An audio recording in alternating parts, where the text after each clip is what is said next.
Bagaimana kalau ada seorang ustadz atau kiai yang bisa melihat hal-hal gaib dan masa depan? Apakah ini juga termasuk syirik? Ini maaf, bukan kiai. Ya. Ini dukun. Ini dukun, nggak ada itu. Bagaimana cara? Gitu kan? Ini semua tidak mungkin terjadi. Ini semua khurafat yang masuk ke dalam sebagian orang dan memakai nama suci. Nama kiai itu suci. Kiai, guru, ustadz, itu semua nama-nama yang suci sebenarnya, nama orang-orang yang menyampaikan agama Allah. Bagaimana mereka bisa kontaminasikan dengan melihat jin lah, melihat inilah, menebak masa depan? Ini nggak ada semuanya, gitu kan? Nabi Muhammad SAW, guru dan kiai kita, disepakati oleh semua ya kaum muslimin. Nggak ada orang yang berani mengatakan kecuali dia bukan muslim, bahwasanya Muhammad bukan kiai saya SAW. Kita pasti mengaku beliau kiai kita yang paling besar. Semua mazhab apapun ikut kembali kepada Nabi SAW.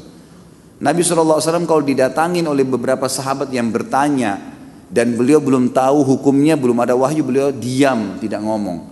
Nunggu sampai turun wahyu baru beliau mengatakan, siapa tadi yang bertanya? Si fulan angkat tangan. Telah datang kepada saya wahyu begini. Nabi SAW tidak tahu yang gaib, menunggu informasi datang. Bahkan kadang-kadang lewat 1-2 hari baru Nabi SAW menerima wahyunya, gitu kan? Waktu dituduh Aisyah berzina, nanti akan kita bahas itu dalam dosa besar tentang menuduh orang mukminah berzina, itu sempat wahyu terputus dari Nabi SAW kalau tidak salah sebulan, nggak ada wahyu turun.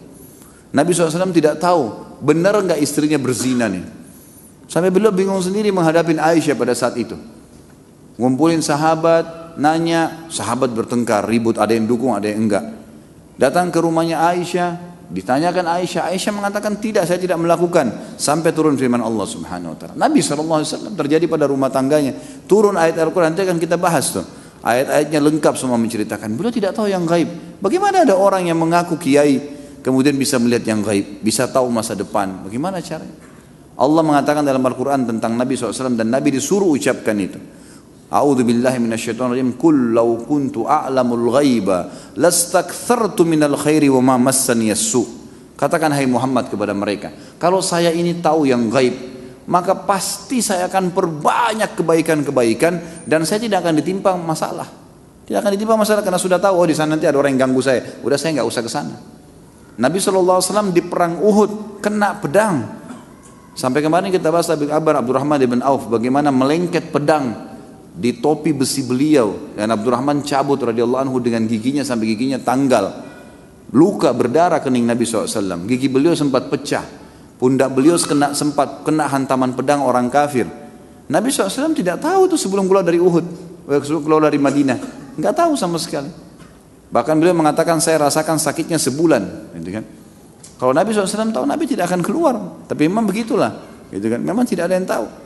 Dan ini sudah panjang lebar. Ada juga judul di YouTube bisa dilihat ceramah saya, Kiaiku Muhammad, Kiai Anda siapa? Panjang lebar saya jelaskan.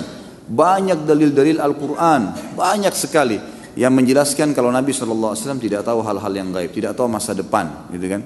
Jelas semuanya itu.